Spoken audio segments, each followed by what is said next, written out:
This episode of the Smoking Simian is going to be brought to you by Life Boost Coffee. Life Boost Coffee. Life Boost Coffee. I cannot say enough about it, guys. It is some of the best coffee I've ever had. It's some of the healthiest coffee that there is on the market at all. It's 100% organic, single source, grown, and picked by farmers, by actual people, right? It is not a machine doing this. These are people who, and by the way, right? Life Boost is a phenomenal company because of this. They pay these farmers very sustainable wages. They believe in the Rainforest Trust. They're actually a part of the Rainforest Trust. They believe in sustainable farming. I apologize for mixing the terminologies there, but you know what I mean. If you look at the back of the package, there's a little stamp on the back that says a portion of all profits go toward protecting the environment. And right under that, you'll see ingredients, 100% organic coffee. And I'm not making this shit up, people. This is the healthiest coffee on the planet. It is low acid, very, very low acid. That's the best part about it. All of us that drink coffee throughout the day, I only have 1 cup a day, but I would assume people who have, 2, 3, 4 cups a day have a real bad acid reflux problem. And maybe you shouldn't be having that much coffee, but if you already do it, then fuck it. That's what you do. Might as well do it a little healthier, right? Get some of this Life Boost coffee in you. No acid, no lower quality beans to cut the good stuff. You know what I'm saying? This is all 100% top quality, shade grown coffee beans. It's grown on a mountain, over a mile high. You know what I'm saying? Over a mile high, and at that elevation, it really prevents these terrible fungi from materializing. And these fungi are the source of metabolites that lead to health detriment. And they're found in lesser quality coffees that maybe aren't shade grown, maybe aren't grown this high at this type of elevation, and aren't shown the care and the rigorous process to produce this coffee. You won't find any of that subpar junk in Life Boost coffee. It's phenomenal. I'm telling you guys. I'm telling you it's phenomenal, goddammit. I've had people on here. They drink it. They love it. Take their word for it if you don't fucking believe me. But what I'm going to do for you guys is you have to click the link in the description of the show. Wherever you're listening to it, there is a link there, and you will take it, and then you will travel on a dirt road for about 10 miles until you reach a frog, and the frog actually speaks Chinese, so make sure you have your translator out on your phone. Make sure your phone's charged, and you understand what he's saying, because he'll direct you to the cave of the wizard, and the wizard will direct you up to the mountain, which is about a 30-mile hike, where you will then get 50% off your first order from Life Boost Coffee. Just make sure that when you click the link in the description and you go through all this, that when you get to the site, you click Get Discount, so you can get your discount. You get a choice of dark roast, medium roast, light roast, ground, or whole coffee beans. I think you can even pick decaf. And then there's 2 different packages on there. You can get either 3 of these or like 6 of them or something. And it's a great price. It's half off. It's a phenomenal company. And when you support them, you support the show. So go ahead, check that out. And that's that for Life Boost Coffee. Next, we have Obsessive Aggression, my brand. Make sure you guys check that out if you guys are in the market for some top quality, premium boxing gloves. 16 ounces. They're great for anything. They're great for hitting the bag. They're great for sparring, hitting pads, whatever you want. And it doesn't matter what skill level you're at. If you just go to a cardio kickboxing class a few times a week, or you're training to punch a hole in somebody's face, these are great gloves for all that. Like I said, they're the best quality that I tested. They're the best quality that I saw. Some things you can just tell with your eyes. Those are shitty gloves. I'm not even going to waste the time, getting them in. And this is the beginning of something great, guys. If you guys want to support a local business, a small business, this is how to do it. Especially if it fits your niche. If you train and you need some boxing gloves, or if you're brand new, what I'm saying. These are great. So make sure you check out. There's a link there too. Wherever you're listening, there's a link. www.obsessiveaggression.com. Check out the site at least. You don't even need to buy anything. At least you check out the site. And tell your friends about it, because we have some cool pictures. We have a cool video on there, a link right to the YouTube. There's also a link to the show on there, so it's all on there, people. So check it out there. Get on that and get obsessed. Now, the reason why I did all of that at the beginning of this episode is because this is one of the more serious episodes I've had. And when I say serious, I don't mean not lighthearted, because it is just a lighthearted conversation between two old friends. Two old friends, right? This guy's double my age. But, it was a lot of the subject matter was very important, and I didn't really want to stop him in the middle of it to say, oh, hey, get some coffee and check out my gloves. Like, no.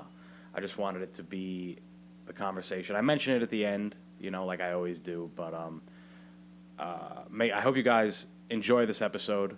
It was great catching up with this gentleman, and yeah, that's it. Enjoy.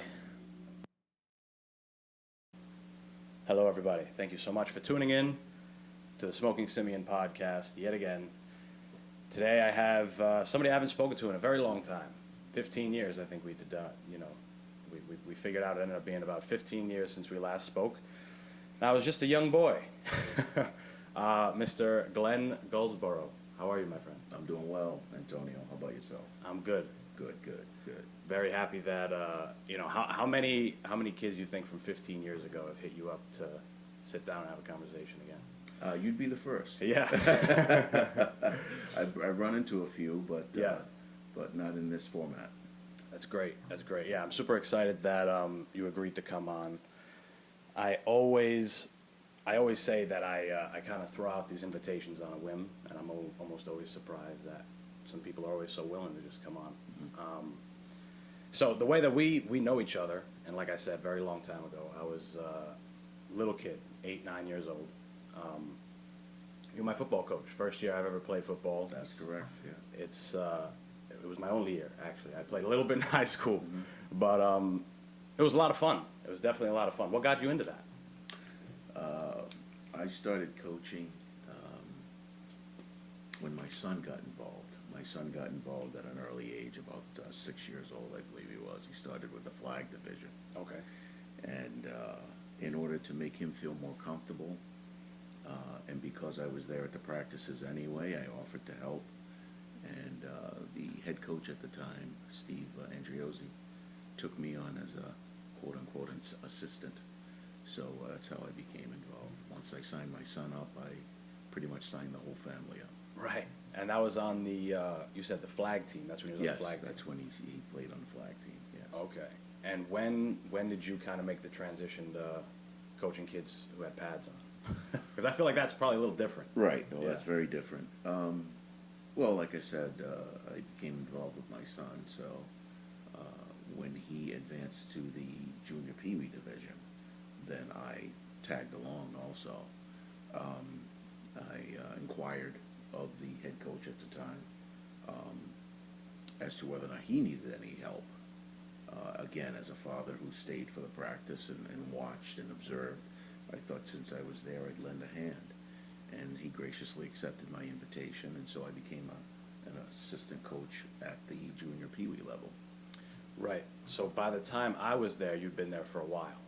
I had been there for a number of years, correct, yeah. Okay.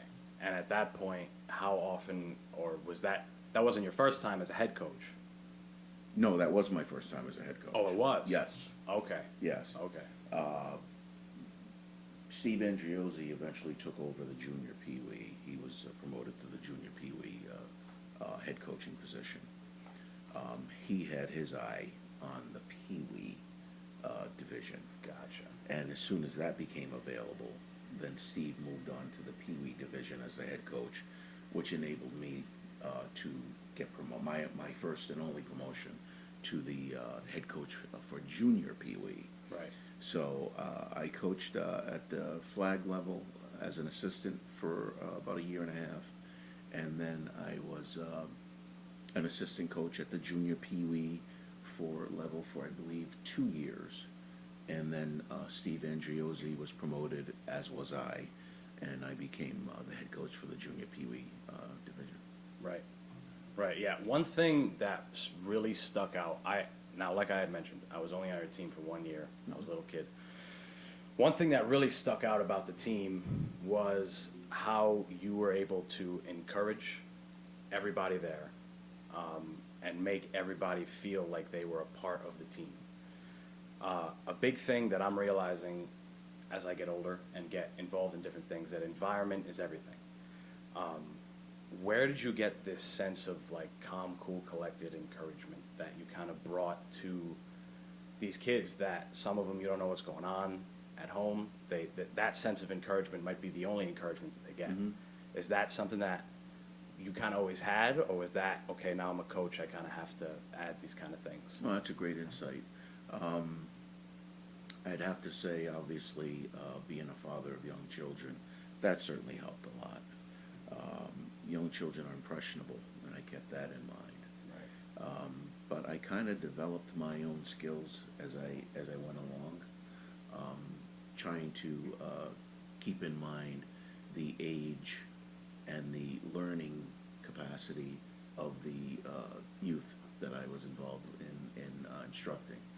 So, to answer your question, I'd have to say that I kind of learned as I went along. Right. Right. Yeah. And I mean, that's great because, like I said, I was only there for a year, but it left such a huge impression on me. When I messaged you about all this, I brought up the story of me getting injured. Our first scrimmage, it was, you know, everybody was excited. I was excited. My family, first time my family's ever been to a football game. And they got there right as I was kind of getting, you know, carted off the field. I got injured. I got hit in the chest or something like that. And what always stuck out to my parents was that you checked up on me afterwards. You called. I'm pretty sure you possibly showed up to the house. I'm not sure. I don't remember. Maybe. But even that level of commitment is admirable, because, you know, some people can just say, "Oh, I'm a football coach," but they're other people's kids. Yeah. Like, I don't have to worry that much about them, I guess. Yeah. But you know, that's really meant a lot. And I know I wasn't the only one that you did that for, but just to even think that you would go to that length was great. You know, when you bring that up, I think of the word inclusive. And I always wanted every member of the team, whether it be the coaches who helped me. I hate to call them assistant coaches. Right. Because we were all coaches. But whether it be any of the coaches who helped me, the team mother, who had an instrumental role herself, or any of the children involved in the program, I always wanted to make sure that they realized that they were included, that they felt like they were included and that they meant something. I felt the need to check in on my players periodically, especially when I found out that maybe one may have been struggling in school or something, or if maybe one came from a single-family home and didn't have a male in the house.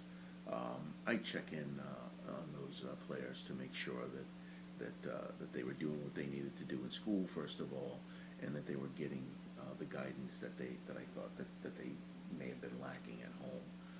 Some of it showed on the field by the way they conducted themselves. Oh, 100%. And I quietly have a conversation with their parents to see if they're to offer my help or my assistance.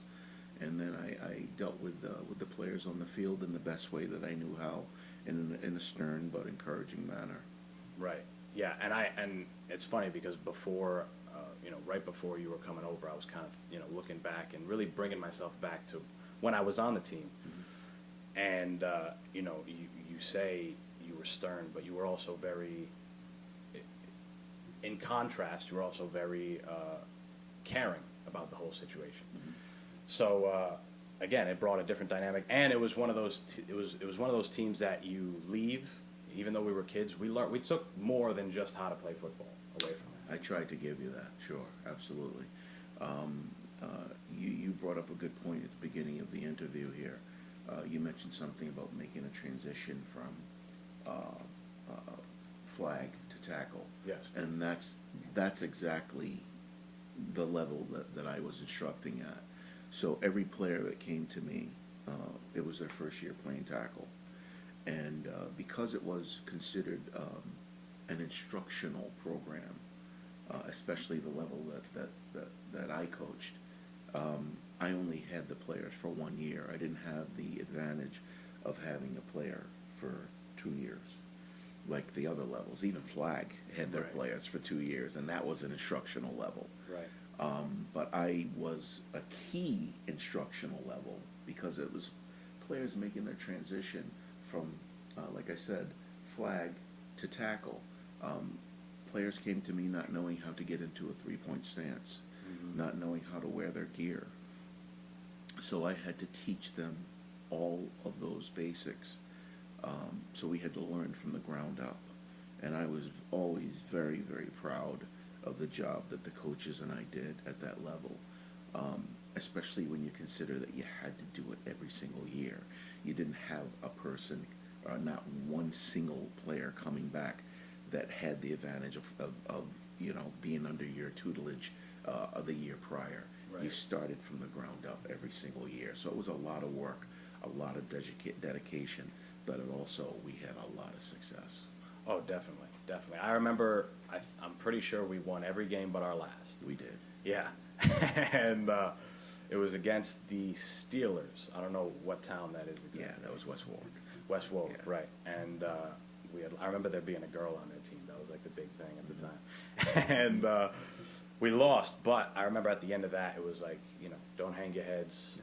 We did this as a team. And that's the interesting thing about a team sport, right?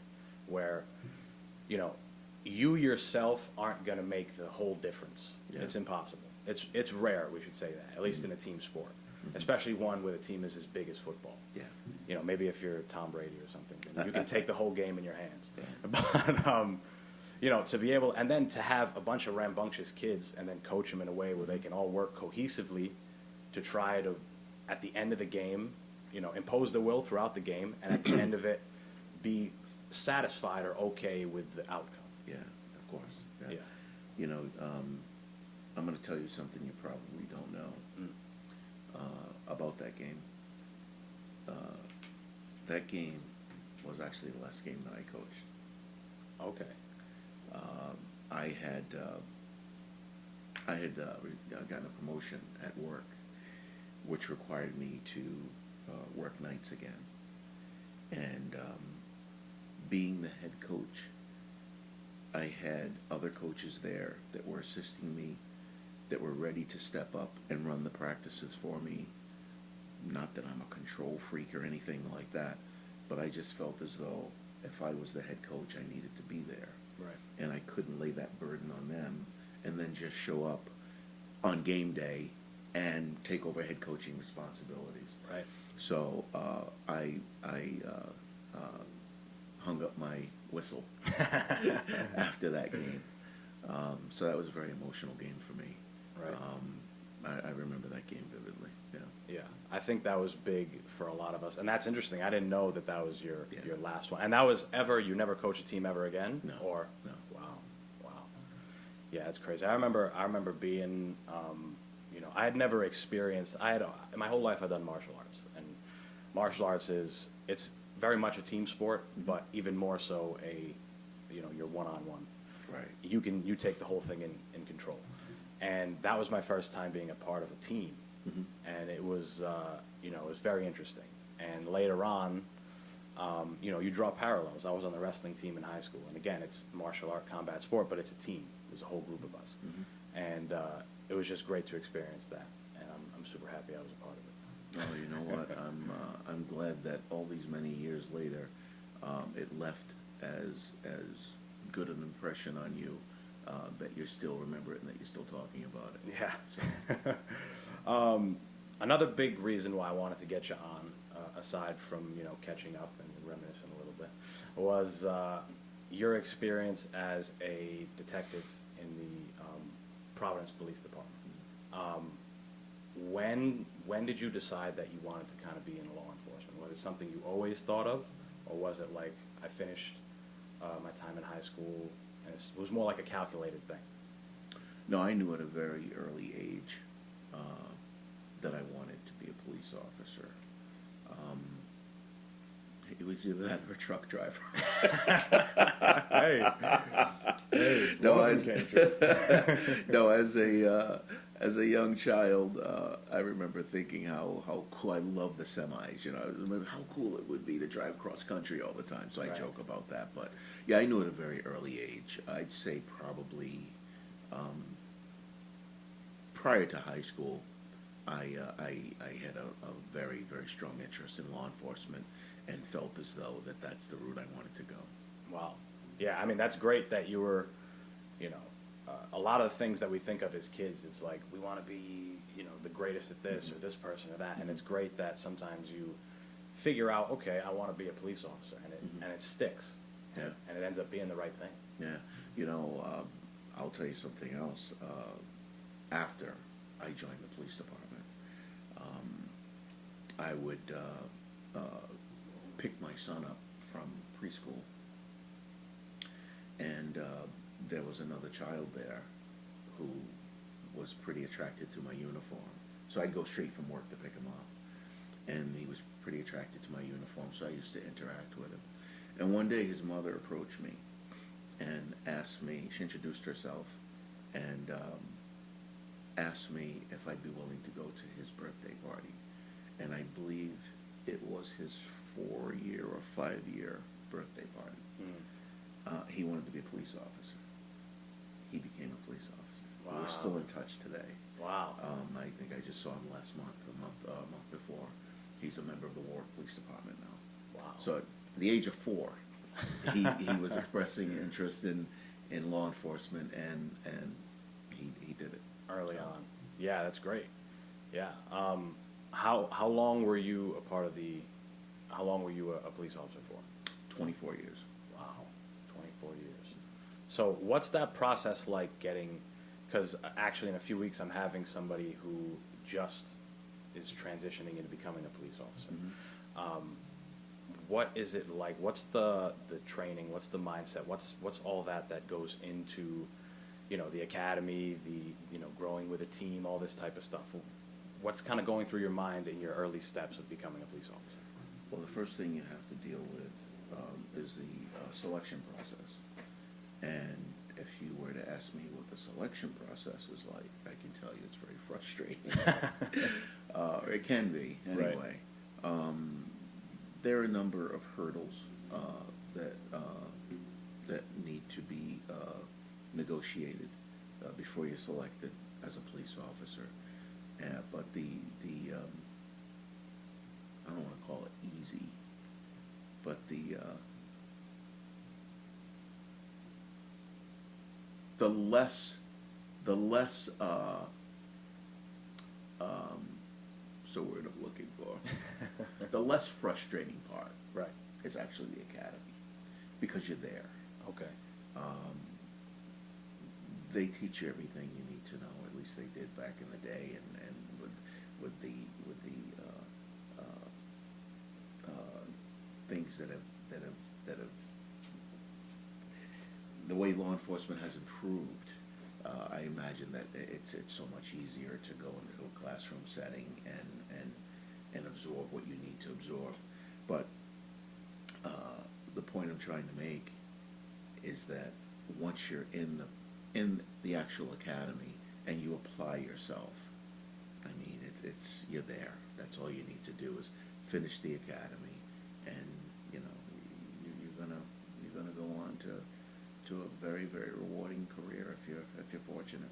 You know, I was on the police department at a time where cell phones and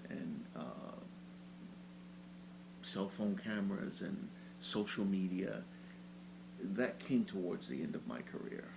So I think those things that I just mentioned, they happen to make it a little bit more difficult to be a police officer these days, or Right. to serve as a public servant in any capacity, because you're under so much scrutiny. And I'm not saying that that they shouldn't be, because you know they should be held to a high standard, and they do need oversight. But I'm just saying it just makes the job tougher, because the person behind that camera, just like you're going to edit this interview, the person behind that camera can edit whatever it is that they recorded before Right. they show it to the public, Right. to make the police officer look bad. So Not to mention that it's only one view of what's actually going on. Exactly. And it's an outside view of what's Yeah. going on. It's not the, the actual situation. There's that whole, I guess, conversation that's being had now. There's police in the limelight all the time. That now more than ever, some of the reasons are because of social media and cell phones and cameras. Absolutely, yeah. And it's weird because at the beginning of last year, a whole bunch of bad stuff happened. George Floyd, all these other things came to light. And then at the end of the year, now everybody's on the police side because there's people running into the Capitol. And it's like, why weren't things, whatever. And it's just interesting. Did you have to deal with any of that, any of that stuff going on, maybe in a different way? I know you said the social media and the cameras and stuff kind of came toward the end of your career, but was there anything even comparable to kind of what's happening now? Yeah, it was, I guess the most comparable thing would have been the development of community activists. Community activists have always been there, but at a certain point in my career, community activists were given a seat at the table, so to speak, and the mayor welcomed them, and they had every right to be there, and I think there was a need for them. Let me just say that also, there was a need for them to be there, because as a police officer, you never want to think that the department's hiding anything from the public. So why shouldn't they have a seat at the table? But the community activists in the city had taken on a greater role and had developed some more influence. Let me just say that. Right. So it was actually boots on the ground, not necessarily a person behind a camera, but it was actually people actually out in the community that were making noise when they felt as though the police department needed to be held responsible for something. Right. Now, is there a call for police officers now to be almost activists in their own regard and kind of calling out other police officers if, hey, this is, or is it more like we're all in this together, we have to stick together because we're police officers, this is what we do? How did you ask the first part of that question?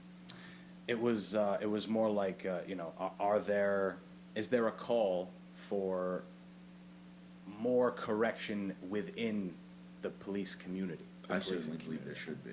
Okay. I certainly believe there should be. Coincidentally, during my career, I served for 3 years in the Internal Affairs Bureau. So it was my responsibility, in case you're not familiar with internal affairs, to investigate complaints and allegations against police officers. And so for 3 years, I did that. That's just a small time of a small period of my career, but it had a lasting effect on me as a police officer and how I went about conducting my business. Having said that, in direct answer to your question, there's a strong need for officers to call other officers out. They need to do that. And I'd like to see more of it, absolutely. Right. Yeah, because I feel like that's something that has to come from within. It's about building that team. It's about building the environment, the rhetoric, essentially, to breed officers that are, like you said, held to a higher standard. They police each other almost. They're almost, in a sense, policing each other's actions. And do you think that starts with, different hierarchies within the system, or do you think that starts with just, building from somewhere else? No, I think that that should be prevalent throughout the entire law enforcement community. Right. It should be second nature. If I see you do something wrong, I shouldn't hesitate to say, "Hey, dude, hey, he's got his handcuffs on, man. What are you doing?" Right. Because not only that, you're putting me in jeopardy too, because I'm there, and either I'm going to be called as a witness, or I could potentially face charges if it comes down to that, because I didn't do anything. So it should be something that is prevalent throughout law enforcement, from entry level all the way up to administrative. Right. Yeah, no, I totally agree. Have you or anyone that you've known been in a situation where it was tense and, you know, there was possibly the need for force in a not, you know, in a scarier way than most would assume? Have you yourself ever been put in a position like that? Yes. Is that anything you're willing to speak about? Well, I mean, there are a number of different times where I was forced to use physical force to take a person into custody. Right. I mean, my arrest, for the most part, I guess I should be thankful and feel blessed that I never had any of my arrests questioned. But again, I mean, I grew up. I grew up in the west end of Providence, so a predominantly minority neighborhood, where, and by the way, I grew up with strict parents, Right. who taught me how to respect individuals. They taught me how to respect it, and the most important thing, they told me that I would need to earn others' respects, the respect of others, and that's the mindset that I went out there with. And I always thought to myself, I need to treat others with a certain degree of respect until they give me a reason not to. I need to treat others that I interact with, especially who've called me for help, like it's a member of my own family that's calling me for help. And treating people like that, and with going out there with that mindset, I think is one of the best things that anyone could do. At least it worked for me, where I used the amount of force necessary, and that was it. Once the person was in custody, that was it. It was over with. Right.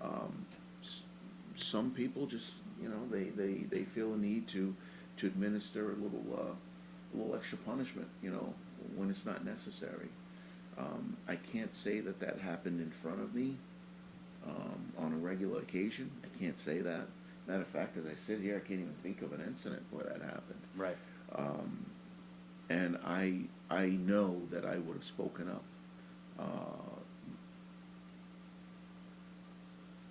It's a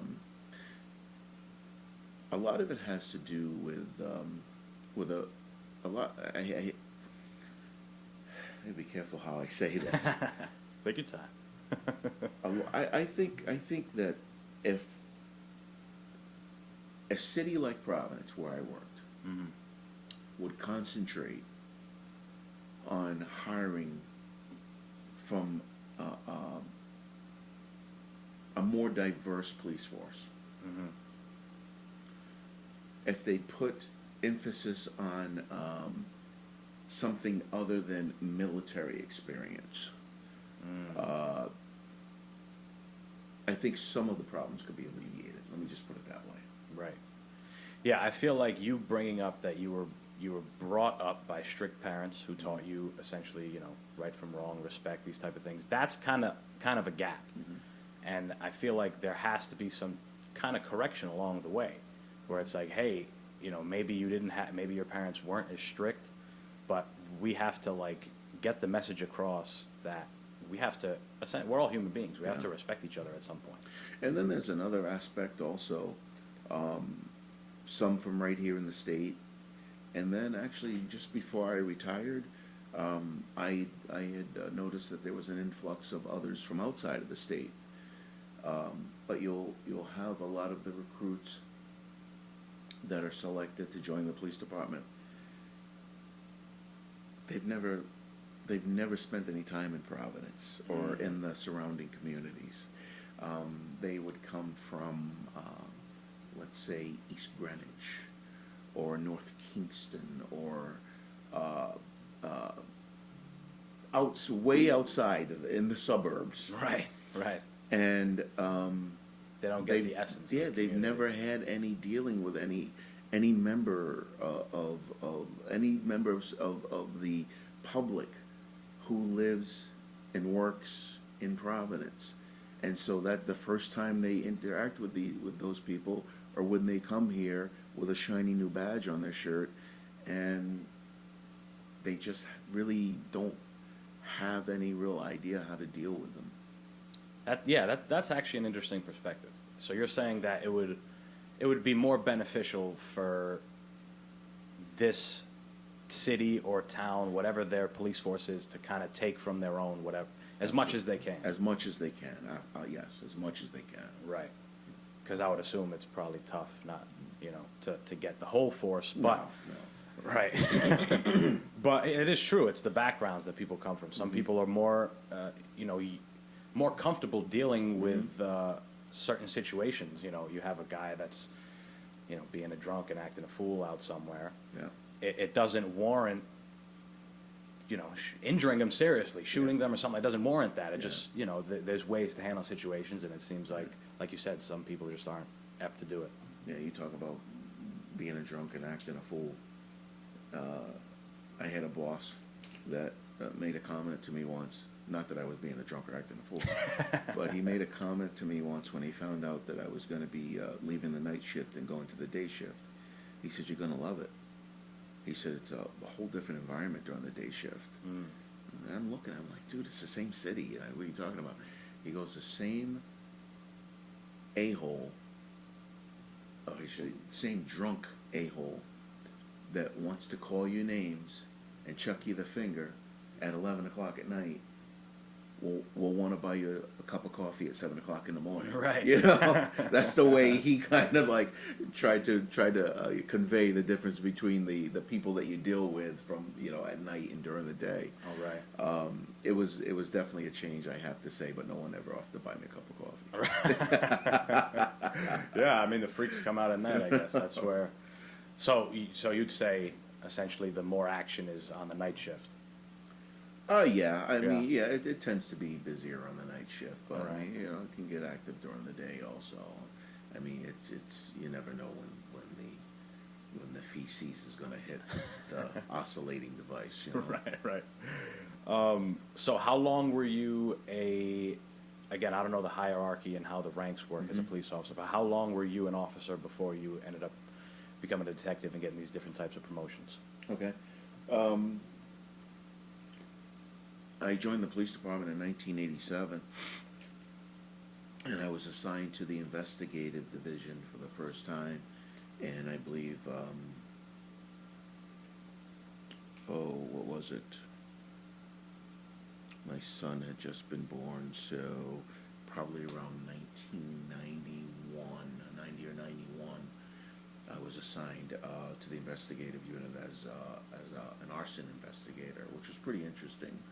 I actually attended the National Fire Academy down in Emmitsburg, Maryland. It was a 2-week program that I went down there and got a crash course in arson investigation. So it was pretty neat.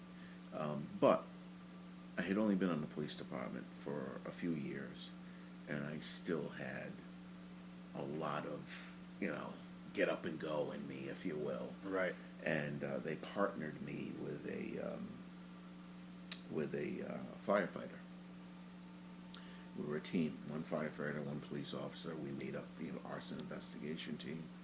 And the firefighters that were assigned to the arson investigation, arson squad, they had one foot out the door.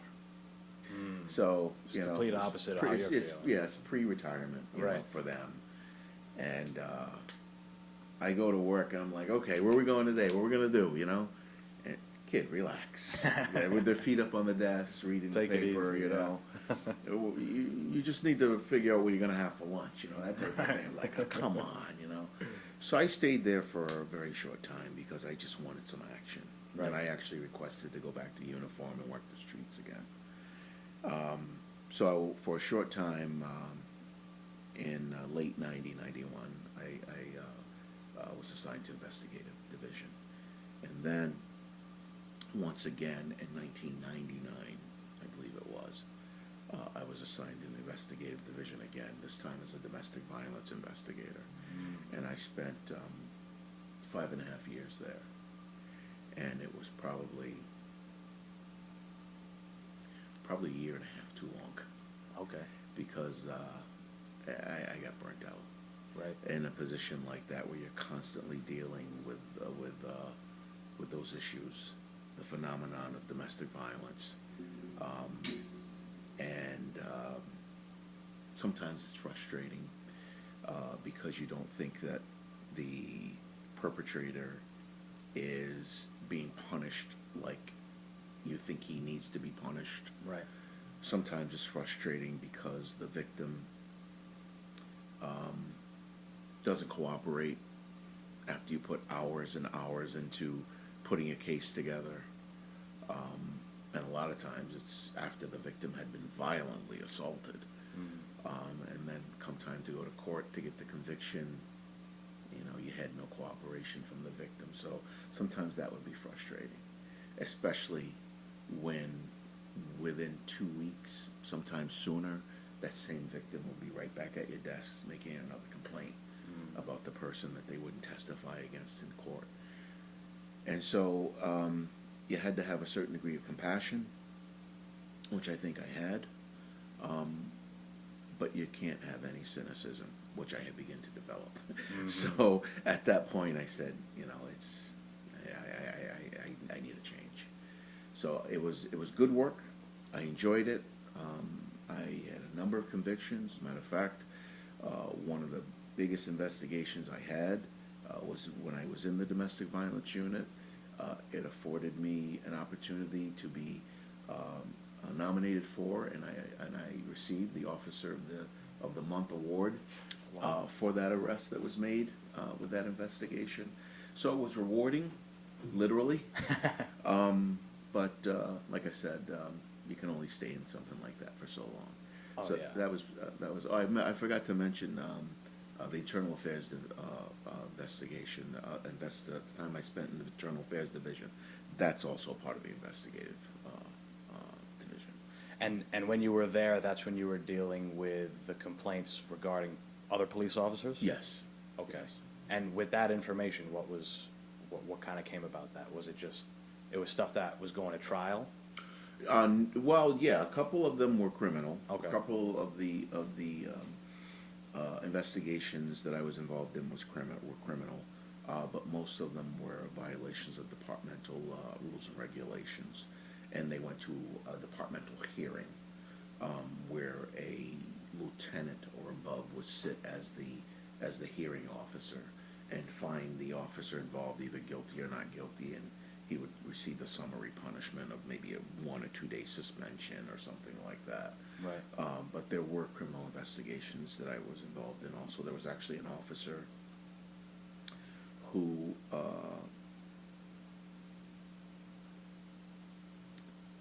I want to say he shot himself. He staged a shooting. Okay. He shot a hole through his uniform. He got on the radio, the police radio, and called it in that he was pursuing someone who had just shot at him, and obviously, you know, everyone in the department that was working at the time, they ran to the area and searched the area for hours. The quote-unquote suspect was never found. We took as much evidence as we could, and what we deducted was that he had shot himself. We took his uniform, we studied that, we took his vest, we studied all of that, and he actually went to, he was charged criminally, and he went to court and was found guilty and was forced to resign. Was it ever deduced why he did that? If you were to look up the hero complex, that's something that he suffered from. He was looking for accolades. He was looking for a lucrative assignment in the police department, because believe it or not, that's what would happen. Hey kid, you got shot. Let's promote you. You know, where do you want to go now? You know, I want to go to the drug unit. Okay, you're going to the drug unit starting next week. You know what I mean? Right. Just, look up the hero complex when we're done here, and it's not just in police departments. It's in fire departments. It's in the armed forces. Almost a call for attention. It's a real phenomenon. Right. Yeah. Right. Yeah, I mean, I could imagine a lot of that stuff being incredibly taxing, especially the domestic violence stuff. Yes. Not only is the schedule crazy and it's always changing and you're almost on call in a sense, but the subject matter is probably tough to deal with, I would assume. It was. Yeah. Yeah. Yeah. It certainly can. It certainly can be. Yeah. Right.